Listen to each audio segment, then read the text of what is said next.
잠언 묵상 77번째 시간입니다. 오늘은 확실히 들은 사람의 말이라는 제목으로 말씀 나누겠습니다. 오늘은 지금 신안에 있는 도초대에 와 있습니다. 어제부터 내려와서 지금 아이들을 만나서 가르치고 있습니다. 애들과 좋은 시간을 보내고 있는데요. 아이들에게 제가 나름대로 제가 받은 것, 확실히 들은 것들을 그들의 언어로 전해주려고 애쓰고 있습니다. 그 시간이 참 기쁘고 복됩니다. 만나실 때 저희 사역들을 위해서 축복 부탁드립니다. 오늘의 말씀은 잠언 21장 29절입니다.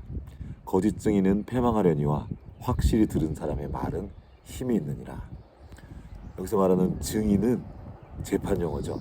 증인으로 선다는 건 두려운 일입니다. 왜냐하면 내가 한 그 말이 누군가의 삶에 큰 영향을 끼치기 때문입니다. 그래서 증인으로 설 때는 그 말이 거짓말이 아닌 것을 선서를 하고 증언합니다. 거짓말인 것이 밝혀질 때는 죄가 되어서 잡혀갈 수도 있습니다. 그러므로 재미로 그냥 증언하는 사람이 없습니다. 증언은 말 그대로 장난이 아닙니다. 어떤 사람이 거짓말로 증언을 한다면 거기에는 목적이 있습니다. 누군가를 망하게 하려고는 아주 못된 마음이 숨어 있습니다. 반대로 자기가 어떤 피해를 볼까 봐 거짓말하는 경우도 있고 또 뇌물을 받고 거짓말하는 경우도 있습니다. 어떤 이익이 있기 때문에 거짓말한다는 거죠. 어떤 경우는 누군가에게 속아서 거짓을 말할 수도 있습니다.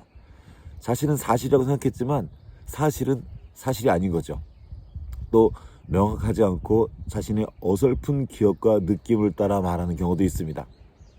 또 하나는 자신이 그 사건에 직접 연루돼 있어서 거짓말을 하는 경우도 있습니다. 이 경우에 주로 많이 사용하는 말이 잘 기억이 나지 않습니다. 이런 말인 거죠. 자기는 그 사실을 피해가려고 하는 것입니다. 어느 경우든 거짓으로 증언하는 것은 그 사람을 망하게 합니다. 왜냐하면 하나님 앞에서는 그 거짓말이 통하지 않기 때문입니다. 그럼 그 거짓말의 시초는 누구입니까? 맞습니다. 태초에 아담과 여자를 속였던 그 옛뱀, 그 사탄이 바로 거짓의 아비입니다. 그 거짓말을 한 그 사탄의 목적은 우리를 넘어뜨리는 것입니다. 우리를 자기가 혼자 망하지 않고 우리와 함께 망하려는 것입니다. 거짓 증언의 목적은 하나님을 의심하게 해서 우리를 하나님과 떨어뜨려 놓는 것입니다. 일단 하나님과 멀어지면 그 다음부터는 자기가 자기 마음대로 우리를 요리할 수 있기 때문입니다. 그 거짓 증언의 계략에 속아 넘어가면 자신 또한 그 거짓 증인의 편에 서게 될 경우가 있습니다. 그래서 우리는 잘 구별해야 됩니다. 잘 분별해야 됩니다. 그러면 어떻게 하면 우리는 그 거짓 증언에 속아 넘어가서 그들의 밥이 되지 않을 수 있을까요? 간단합니다. 그리고 명확합니다. 확실히 들은 것, 즉 진실을 붙들고 있으면 됩니다. 거짓은 진실을 이길 수 없습니다. 어둠이 아무리 강력해도 빛이 오면 물러갑니다. 아무리 작은 빛이라도 그것이 빛이라면 어둠을 이길 수 있습니다. 그래서 하나님은 계속 들으라고 말씀하십니다. 들어라, 아들아, 들어라. 내 말을 들어라. 우리가 주님께 들은 것, 우리 아버지께 들은 것, 그것이 진실입니다. 그리고 그 진실에 힘이 있습니다. 때로 우리가 우리 눈으로 직접 본 것이 있어도 그것이 진실이 아닐 수가 있습니다. 우리가 본 것은 전체가 아니라 일부이기 때문입니다. 상황 전체가 아니라 그 일부만 떼어서 볼 때 그 일부를 가지고 우리는 얼마든지 사건을 조작할 수 있습니다. 그리고 그 약간의 사실을 가지고 오히려 우리를 속이는 거죠. 또한 우리 눈 자체가 속기 쉬운 구조를 가지고 있습니다. 얼마든지 속일 수 있습니다. 착시현상이라는 게 있죠. 그 착시현상을 이용해서 우리를 속이는 일들이 정말 많습니다. 예를 들어서 마술사들도 그런 겁니다. 빨리 손을 움직여서 우리 눈을 속이는 겁니다. 얼마든지 우리를 속일 수 있습니다. 마술사가 우리를 속인다면 그 거짓의 아비인 사단은 얼마나 더 쉽게 우리를 속일 수 있겠습니까? 그러나 사단이 꼼짝 못하는 것이 있습니다. 내가 본 것을 믿지 않고 진리를 믿는 것입니다. 진리의 말씀을 듣고 말하는 것입니다. 그때 사단의 그 거짓말은 힘을 잃고 사라질 수밖에 없습니다. 때로 우리는 이렇게 말합니다. 내 눈으로 직접 봤다고. 맞습니다. 본 게 맞아요. 그러나 어느 부분 사실일 수 있지만 그것이 진리가 아닌 경우, 진실이 아닌 경우는 얼마든지 있습니다. 우리는 눈앞에 벌어진 일이 아니라 진실을 믿고 따르는 사람입니다. 그 진리만이 우리를 자유케 하는 것입니다. 하나님과의 신뢰관계 속에서 하나님께 들은 말씀을 내 느낌보다 더 믿는 것입니다. 우리를 지으신 하나님 아버지로부터 들은 것이 있습니까? 그것이야말로 우리가 사는 방법입니다. 그러므로 믿음은 들음에서 나며 들음은 그리스도의 말씀으로 말미암았느니라. 로마서 10장 17절의 말씀이죠. 아버지께로부터 들은 그 말씀을 믿고 그 믿음으로 사는 것, 이것이 바로 거짓을 이기는 방법입니다. 여러분이 본 것이나 경험한 것 또는 기분이나 느낌을 따라 말하지 말고 여러분이 아버지 하나님으로부터 들은 것, 그 진리의 말씀을 따라 말하십시오. 그럼 또 어떤 분은 말합니다. 전 확실히 들은 게 없는데요. 무슨 말씀하십니까? 아닙니다. 주님은 분명하게 우리에게 진리를 말씀해 주셨습니다. 이것이야말로 흔들리지 않는 진리입니다. 그 진리의 말씀을 근거로 말씀하십시오. 우리의 감각이 아니라, 느낌이 아니라, 기분이 아니라 그 믿음 위에 서서 말하라는 것입니다. 그 진리 위에서 말할 때 우리는 힘 있는 삶을, 능력 있는 삶을 살 수 있습니다. 그 말씀에 힘이 있고 능력이 있기 때문입니다. 예수님은 어떻게 십자가의 길을 걸어가실 수 있었습니까? 예수님은 아버지께로부터 확실하게 들은 것이 있었기 때문입니다. 하늘로부터 소리가 있어 말씀하시되 이는 내 사랑하는 아들이요 내 기뻐하는 자라 하시니라. 예수님이 사역을 시작하시기 전에 세례를 받으시면서 들으신 말씀입니다. 예수님은 평생 이 말씀 위에 서 있었습니다. 마귀가 아무리 유혹을 하고 시험을 해도 그 시험에 넘어가지 않았습니다. 이 말씀, 하나님이 나를 사랑하신다. 나는 하나님의 사랑하시고 기뻐하는 아들이다. 사단은 어떤 말로도 이 예수님이 붙들고 있는 말씀을 흔들 수 없었습니다. 사단이 유혹하죠. 네가 하나님의 아들이거든 뛰어내려봐. 네가 하나님의 아들이거든 저 돌을 떡덩이로 만들어봐. 예수님은 그 말에 응답하지 않습니다. 예수님은 사단에게 자신이 하나님의 아들인 것을 증명할 필요가 없었습니다. 왜요? 하나님의 아들이니까. 그 말, 확실히 들은 말이 주님께 있었기 때문입니다. 예수님은 이 말씀을 붙들고 사역을 해나가셨습니다. 그리고 그 말씀이 예수님의 그 모든 삶의 자리를 인도해 주신 것입니다. 예수님의 음성을 들은 사도 바울도 그랬습니다. 그는 어떻게 그렇게 수많은 위기와 위험의 순간 그리고 핍박의 자리를 이겨낼 수 있었습니까? 주님께 들은 말씀이 있었기 때문입니다. 그럼 우리는 어떻습니까? 우리도 주님께 들은 말씀이 있어요. 어떤 분은 여전히 예수님을 믿는다고 하면서도 자기는 확실하게 들은 것이 없다고 말합니다. 아닙니다.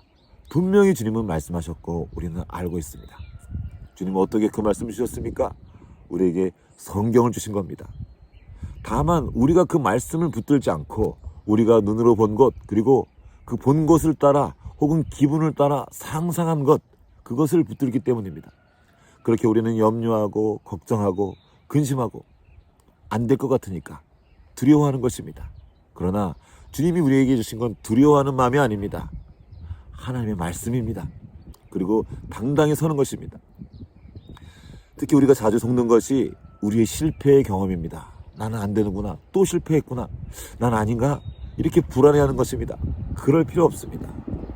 하나님이 우리의 아버지이시기 때문에 결국엔 우리를 인도해 가실 것이기 때문입니다. 맞습니다. 우리는 자주 실패하고 넘어집니다. 그리고 사단은 우리가 실패하고 넘어진 것을 걸고 넘어집니다. 그러나 그때야말로 우리가 확실히 들은 그 말씀을 내 자신과 사단에게 들려줘야 할 때입니다. 우리는 실패하고 넘어져도 하나님의 사랑받는 자녀입니다. 이 사실을 사탄이 흔들 수 없습니다. 세상 그 어떤 것도 이 진리의 말씀을 바꿀 수 없습니다. 예를 들어 어린아이가 걷습니다.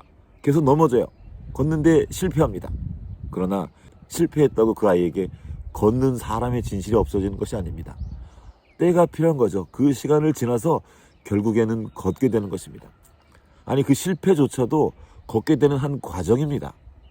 우리는 어떤 사람들이 역경에도 불구하고 성공했다고 말합니다. 아닙니다. 거꾸로입니다.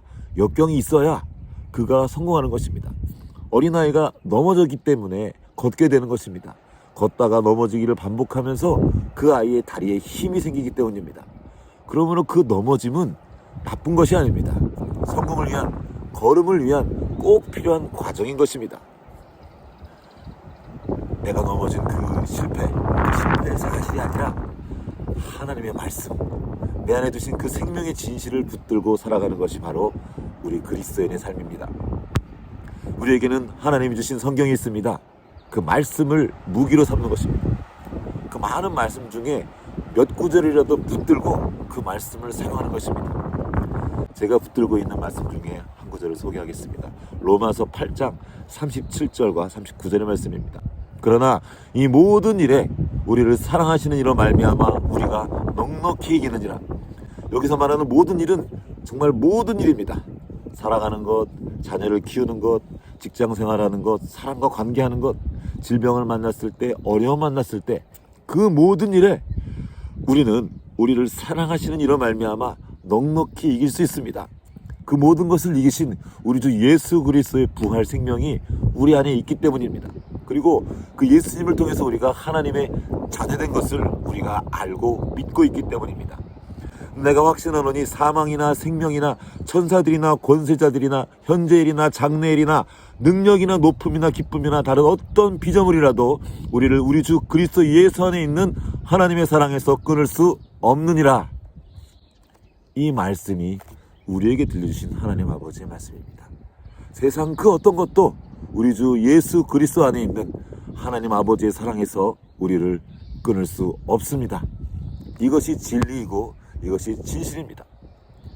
그래도 우리 마음에 불안이 찾아올 때가 있습니다. 그렇다면 시편의 이 말씀을 들려주십시오. 43편에 있는 말씀입니다. 내 영혼아 내가 어찌하여 낙심하며 어찌하여 내 속에서 불안해하는가. 너는 하나님께 소망을 두라. 그가 나타나 도우심으로 말미암아 내 하나님을 여전히 찬송하리이다. 아멘. 하나님이 우리와 함께 하십니다.